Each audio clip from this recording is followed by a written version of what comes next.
Morning students, आज हम पढ़ने जा रहे हैं सर हेनरी कॉटन की द्वारा लिखी गई द्वारा रचित poem character of a happy life. जैसे कि मैंने आपको बताया, सर हेनरी कॉटन की लिखी हुई है। सर हेनरी कॉटन के बारे में थोड़ा सा मैं बता दूं कि सर हेनरी कॉटन एक फेमस स्कॉलर हैं, इंग्लैंड के इंग्लिश स्कॉलर हैं फेमस, और उसके साथ साथ एक क्रिटिक भी हैं। क्रिटिक का क्या मतलब होता है? जो आलोचक होते हैं, यानी कि किसी के कार्य को, किसी के काम को, जो रचनाएं होती हैं, जो राइटिंग्स होती हैं, उनमें पॉजिटिव्स और नेगेटिव्स जो भी होता है उनको बताने वालों को हम आलोचक या क्रिटिक बोलते हैं। और ये जॉन डॉन जो बहुत ही फेमस पोएट हैं इंग्लिश के, उनके वक्त के लिए पोएट हैं, और इन्होंने बहुत अच्छी एक पोयम भी लिखी है। लेकिन इसके साथ साथ वो एक वाइज और प्रैक्टिकल व्यवहारिक व्यक्ति थे। Education at Winchester at Queen's College, जो क्वींस कॉलेज है विंचेस्टर में, वहां पर उन्होंने अपनी एजुकेशन हासिल की, एजुकेशन प्राप्त की। और अपनी एजुकेशन प्राप्त करने के बाद वो उन्होंने बार में प्रैक्टिस की, और बार में प्रैक्टिस करने के बाद उनको ambassador at the court of Venice, Venice में राजदूत के तौर पे नियुक्त किया गया, जहां पर उन्होंने बहुत सालों तक अपनी सर्विसेज प्रोवाइड की। उनके जो वर्क्स हैं उसमें उनकी जो फेम रेस्ट करती है, जो उनकी प्रसिद्धि सबसे ज्यादा है, वो उनकी जो पोयम लिरिक है on his mistress queen of Bohemia नाम से पोयम है, वो बहुत ज्यादा उसके लिए फेमस है। और सबसे ज्यादा जो फेमस उन्होंने फेम पाया है वो character of a happy life poem से पाया है। अपने जीवन के लास्ट 20 सालों में, अंतिम 20 वर्षों में उन्होंने एज ए पोएट बहुत ही प्रसिद्धि पाई, जिसमें सबसे बेहतरीन पोयम्स में से एक character of A happy life है। चलिए अब मैं आपको इस पोयम के बारे में कुछ बता देता हूँ। पोयम शुरू करने से पहले मैं आपको बता दूं कि ये पोयम एक खुशहाल जिंदगी, एक बहुत ही जो आदमी बहुत ज्यादा खुश रह सकता है, खुश हो सकता है, ट्रूली सेंस में, ट्रू सेंस में, सच्चे मायनों में कौन खुशहाल हो सकता है, उसकी कुछ चरित्र, उसकी कुछ क्वालिटीज हेनरी कॉटन ने हमें इस पोयम में बताई है कि क्या क्या उस व्यक्ति के क्वालिटीज होती हैं जो वाकई में खुश होता है। तो इस पोयम के 6 स्टैंजाज हैं, जिन 6 स्टैंजाज में कवि ने अलग अलग हिस्सों में बताया है कि एक रियल खुशहाल व्यक्ति की लाइफ में ये चीजें होती हैं, और अगर हम ट्रू सेंस में खुश होना चाहते हैं तो हमें इन चीजों को, इन क्वालिटीज को अपने अंदर लाना होगा। पढ़ते हैं इस पोएम को। How happy is he born और taught that serveth not another's will, whose armor is his honest thought and simple truth his utmost skill। एक बार मेरे साथ आप रिपीट करेगा तो आपको पोयम को पढ़ने में बहुत ज्यादा इंटरेस्ट आएगा, बहुत ज्यादा मजा आएगा। तो एक बार मैं फिर पढ़ता हूं, इसको आप मेरे साथ रिपीट करने की कोशिश करेंगे। How happy is he born और taught that serveth not another's will, whose armor is his honest thought and simple truth his utmost skill। यहां पर कवि ने, सर हेनरी कॉटन ने बताया है कि जो खुशहाल व्यक्ति होता है, जो खुश होता है रियली ट्रू सेंस में, इज बोर्न और टॉट, आजाद पैदा हुआ है, किसी का वो गुलाम नहीं है, किसी की सेवा में नहीं है, या किसी की और की मर्जी का अंतर्गत नहीं चलता है, और टॉट, और उसको सिखाया गया है कि वो आजाद रहे, आजाद जिए, अपने राइट्स को पूरी तरह से इस्तेमाल करे। That serveth not another's will, और जो दूसरों की इच्छाओं के अकॉर्डिंग नहीं चलता है, दूसरों की इच्छाओं के मुताबिक नहीं चलता है, बल्कि अपनी इच्छा से वो काम करता है। Whose armor is his honest thought। Armour कहते हैं सुरक्षा कवच, जो हम वेपन्स लेकर चलते हैं। जैसे कोई युद्ध होता है, कोई जंग होती है, तो उस जंग में, उस बैटल में हम अपने साथ अपने सुरक्षा कवच भी साथ लेकर चलते हैं, जिससे कि हम अपनी रक्षा कर सकें। तो एक सच्चे इंसान के जो सुरक्षा कवच होते हैं वो उसके ऑनेस्ट थॉट होते हैं, ऑनेस्ट ईमानदार विचार होते हैं। क्यों? कैसे वो अपनी रक्षा करता है? अपने ईमानदार विचारों से। उसे कोई परेशानी, कोई तकलीफ, कोई भी मुसीबत आती है तो वो ईमानदारी से काम लेता है, झूठ नहीं बोलता है, कोई भी चालाकी या धूर्तता नहीं दिखाता है। उसके आर्मर, उसके जो सुरक्षा कवच हैं वो उसके ऑनेस्ट थॉट है, उसके ईमानदार विचार हैं। And simple truth is utmost skill. और सबसे बेहतरीन जो स्किल्स है, जो महारत है, जो गुण है उसके, वो उसकी साधारण सच्चाई है। उसे किसी और चीज को बनाने की, झूठी चीजों को गढ़ने की और अपनी आपको फ्लरिश करने के लिए, अपने आप को बताने के लिए किसी झूठ की सहारे की जरूरत नहीं होती है, क्योंकि उसकी सादगी, उसकी सच्चाई, उसका जो सिंपल ट्रुथ है वही उसका सबसे बेहतरीन गुण होता है, अटमोस्ट स्किल होता है। स्किल कहते हैं गुण या उसके अंदर जो काबिलियत है, जो योग्यता है, वो क्या है? वो उसकी सिंपल ट्रुथ है, क्योंकि वो हर हालात में सच बोलता है, झूठ का सहारा नहीं लेता है। क्योंकि झूठ का सहारा लेने वाले जो होते हैं उन्हें एक झूठ के बाद फिर दूसरा, फिर दूसरे के बाद तीसरा, और वो इन झूठ में महारत हासिल करता चला जाता है और झूठ से ही अपने आप को डिफेंड करता है। लेकिन एक ईमानदार व्यक्ति अपनी सच्चाई से, अपने सच से ही अपनी रक्षा करता है। उसका आर्मर भी, उसकी सुरक्षा कवच भी उसकी सच्चाई है और उसके गुण भी उसकी सच्चाई है। Whose passions not his masters are, whose soul is still prepared to death, untied unto the world with care, of princely love or vulgar breath. कवि इस स्टैंजा में कह रहा है कि whose passions not his masters are, वो अपने जज्बातों का गुलाम नहीं होता है, यानी कि उसके जज्बात उस पर हावी नहीं होते हैं, उसके मास्टर उसको कंट्रोल नहीं करते हैं, उस पर को मास्टरी नहीं करते हैं। Whose soul is still prepared to death, जिसकी अंतरात्मा, जिसकी आत्मा हर समय मौत को के लिए तैयार रहती है। Untied unto the world with care, और इस दुनिया के मोह माया के बंधन से पूरी तरह से अनटाइड है, मुक्त है। ऑफ प्रिंसली लव और वल्गर ब्रेथ, और उसे चिंता नहीं है कि कौन उससे प्यार कर रहा है। प्रिंसली, प्रिंसली मीन्स बहुत ही कोई बड़ा आदमी, कोई बड़े व्यक्ति से वो जुड़ा हुआ है, जो उसको सम्मान दे रहा है उसके प्यार की वजह से, या वल्गर ब्रेथ, जो लोग गलत लोग हैं, जो उसको बुराई करते हैं, बदतमीजी करते हैं, वल्गर है, वल्गैरिटी, वल्गर ब्रेथ यानी कि झूठी या गंदी गालियां देते हैं।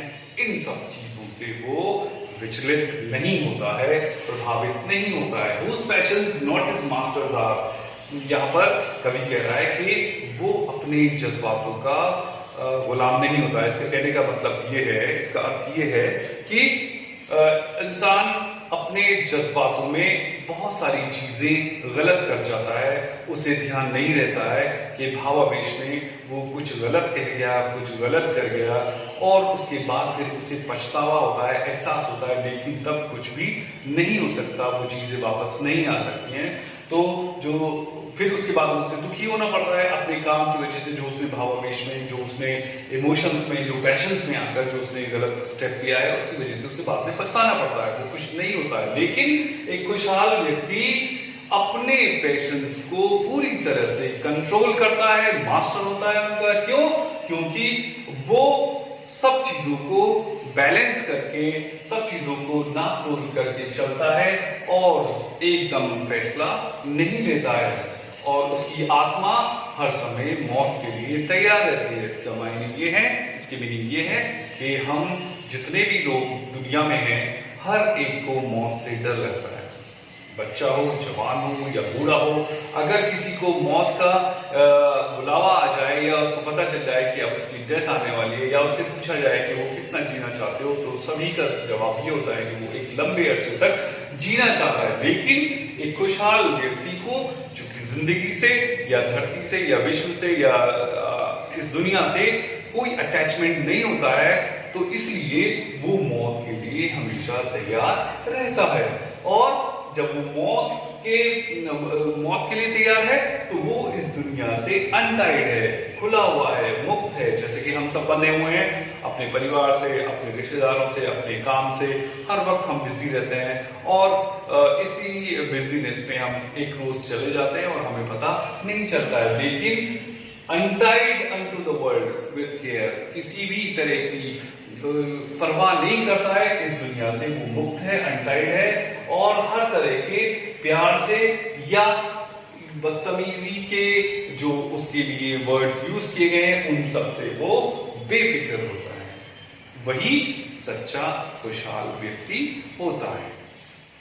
Who had his life from rumors freed, whose conscience is his strong retreat, whose state can neither flatterers feed, nor ruin make oppressors great.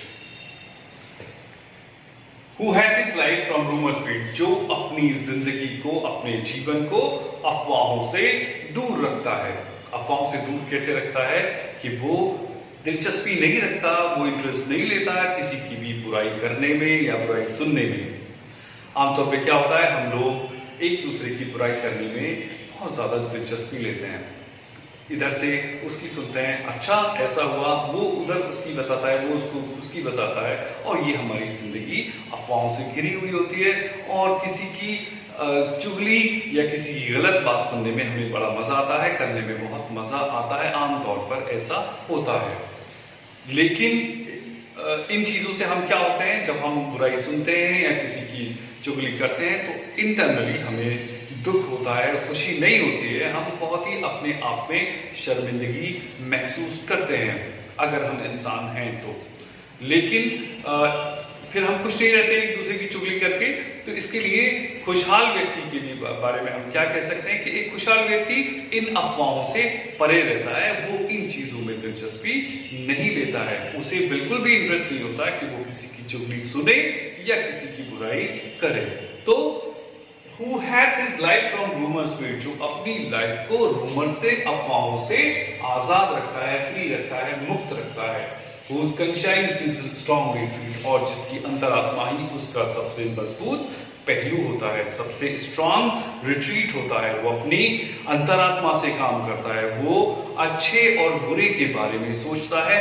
ऐसा नहीं है कि वो किसी की बात को सुनता है और उस पर एकदम रिएक्शन दे देता है, जबकि ऐसा होना चाहिए कि हम पहले अगर किसी की बुराई सुन रहे हैं और बुराई करने वाला हमारी बुराई हमें किसी के बारे में बुरा कह रहा है, तो पहले हमें अपने अंतरात्मा में झांक कर देखना होगा, सोचना होगा, लॉजिक लगाना होगा, क्या ये जो कहने वाला है वो हमारे उसके बारे में जो बात कर रहा है कल हमारे बारे में बात नहीं करेगा, डेफिनेटली करेगा, और उसकी बातों में कितनी सच्चाई है इसको भी पता लगाना जरूरी होता है किसी भी अफवाह को सच मानने से पहले। तो whose conscience is a strong retreat, वो अपनी उसकी अंतरात्मा उसका सबसे मजबूत पहलू होता है। whose state can neither flatters feed, जिसकी वजूद को, जिसकी इंडिविजुअलिटी को कोई भी फ्लैटरस नुकसान नहीं पहुंचा सकता। फ्लैटरस कौन होते हैं? चापलूस लोग। चापलूस लोग क्या होते हैं? आपकी पर्सनालिटी को खा जाते हैं। कैसे खा जाते हैं मैं आपको बताता हूं कि जब आपके पास पैसा, जब आपके पास फेम, जब आपके पास फैसिलिटीज आ जाती हैं तो बहुत सारे लोग आपके आसपास आपको सलाह देने के लिए खड़े हो जाते हैं। उनमें से ज्यादातर लोग ऐसे होते हैं जो आपकी चापलूसी करते हैं आपकी गुड बुक्स में आने के लिए, और इसके लिए वो क्या करते हैं, आपको गलत या बेकार की चीजें आपको बताते रहते हैं, आपकी झूठी तारीफ करते हैं। तो इससे क्या होता है, आप उस झूठी तारीफ में डूबे रहते हैं और कुछ ऐसे स्टेप्स लेते हैं जिसका आपको नुकसान उठाना पड़ता है, और कभी कभी ऐसा नुकसान उठाना पड़ता है कि आपकी सारी पर्सनैलिटी बेकार हो जाती है, खराब हो जाती है और इनफेमस हो जाती है। यानी कि कभी कभी हमें उनकी वजह से बदनामी झेलनी पड़ती है और हमारे स्टेट को, हमारी हालात को नुकसान पहुंचता है। तो हम ऐसे व्यक्ति को, जो खुशहाल व्यक्ति है, वो इन चीजों में यकीन नहीं रखता है और ना ही इनमें विश्वास करता है, तो क्या होता है, उसकी हालात को कोई भी फ्लैटरर्स नुकसान नहीं पहुंचा सकता, कोई भी चापलूस नुकसान नहीं पहुंचा सकता है, क्योंकि वो अपने लॉजिक से काम करता है। नॉर रूइंग मेक ऑपरेसर्स ग्रेट, और ना ही उसको बर्बाद करने वाले खुशहाल होते हैं, खुश होते हैं। क्यों? क्योंकि मजा तब आता है ऑपरेसर्स को जब वो उसको अपने तबाह करने वाले को, जिसको उन्होंने तबाह किया है, जब उसे रोते हुए देखते हैं, तड़पते देखते हैं, तो उन्हें मजा आता है। लेकिन ऐसा व्यक्ति जब अपने नुकसान को देखता है तो वो कोई रिएक्शन नहीं देता है, क्योंकि उसे नुकसान और फायदे का कुछ भी फर्क नहीं पड़ता है। वो दोनों हालात में अपने आप को बैलेंस रखता है। तो इससे क्या नुकसान होता है ऑपरेसर्स को, जो उसके नुकसान पहुंचाने वाले हैं उनको कुछ मजा नहीं आता, क्योंकि उसकी रुइन, उसकी बर्बादी में उसको कोई उस पर प्रभाव उसके व्यक्तित्व पर नहीं पड़ता है। चलिए अब नेक्स्ट सिंजा देखते हैं। Who envies none whom chance doth raise, nor wise who never understood how deepest wounds are given with praise, nor rules of state but rules of good.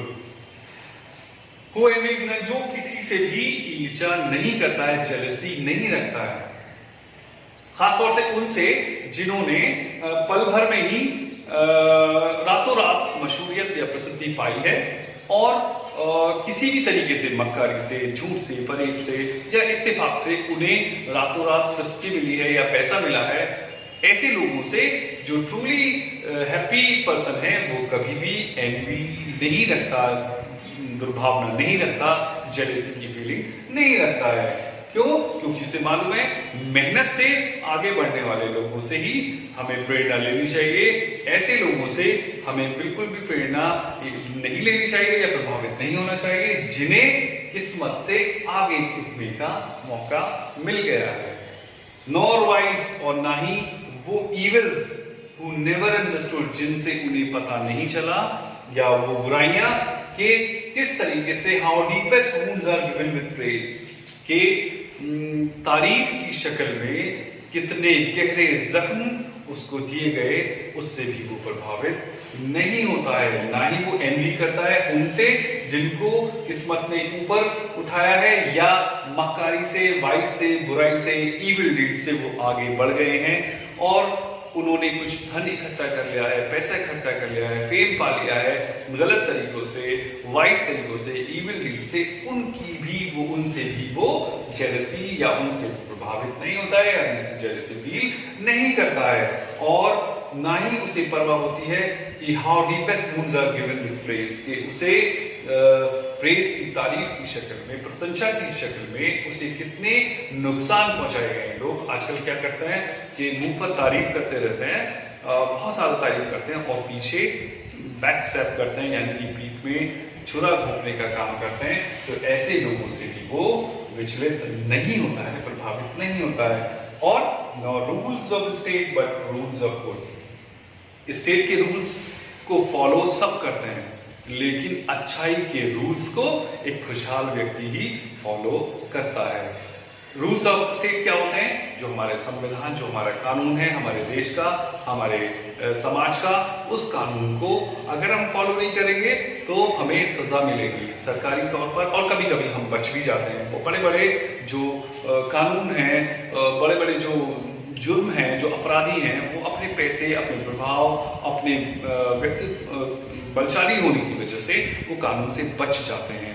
लेकिन अच्छाई का भी एक कानून होता है, गॉड का भी एक कानून होता है, जो किसी से नहीं छुप सकता। और अल्टीमेटली आप अपने पाप को, अपने अपराधी जो नैतिक पाप है, उससे, उसके जो नतीजे हैं, उनसे आप बच नहीं सकते। इसलिए एक खुशहाल व्यक्ति क्या करता है?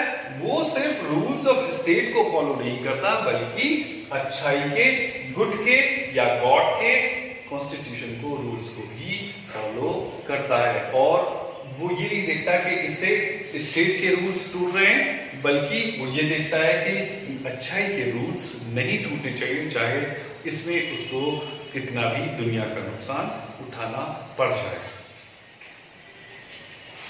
Who God doth late and early pray, more of his grace than gifts to lend, who entertains the harmless day with a well chosen book और फ्रेंड। जो सुबह और शाम प्रे करता है, पूजा करता है, आराधना करता है ईश्वर की, किस चीज के लिए? More of his grace. जो कुछ उसने हमें ऑलरेडी दिया हुआ है उसको थैंक करने के लिए, उसका शुक्रिया अदा करने के लिए, उसको धन्यवाद देने के लिए वो गॉड को सुबह और शाम प्रे करता है।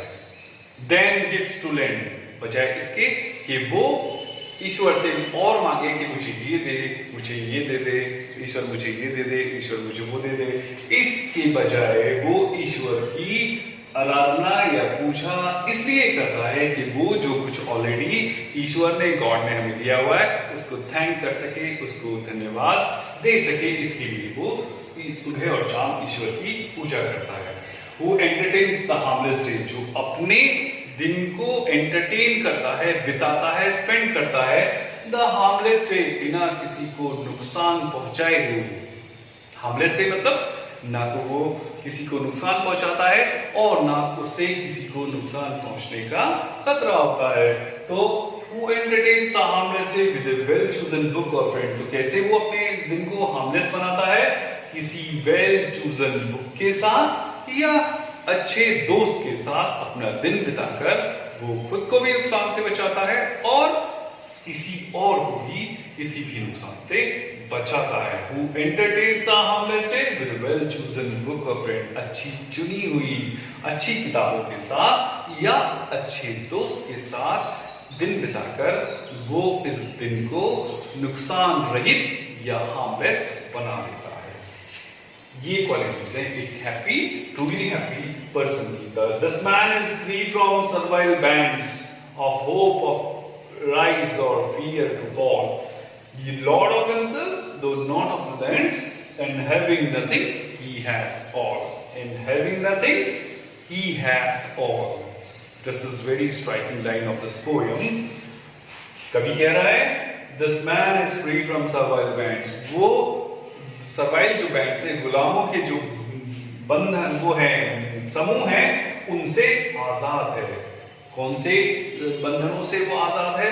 कि उसे ऊपर उठने का कोई उम्मीद नहीं है और ना ही नीचे गिरने का कोई डर है, क्योंकि वो इतना महत्वाकांक्षी नहीं है, इतना एम्बिशियस नहीं है कि उसे ऊपर उठने की इच्छा हो। क्योंकि जब हम ऊपर उठने की इच्छा रखते हैं और अगर नहीं हम उठ पाते हैं तो फिर हम बहुत निराश होते हैं, होपलेस होते हैं और कभी कभी ये निराशा हमें बहुत गलत काम करने पर मजबूर कर देती है। तो ऐसा आदमी, जो खुशहाल आदमी, ऐसी उम्मीद या ऐसी महत्वाकांक्षा, एम्बिशंस नहीं रखता है कि उसे दुख उठाना पड़े।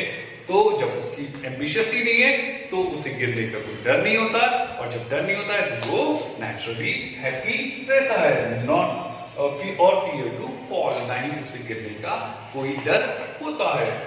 लॉर्ड ऑफ हिमसेल्फ, और वो अपने आप का लॉर्ड होता है।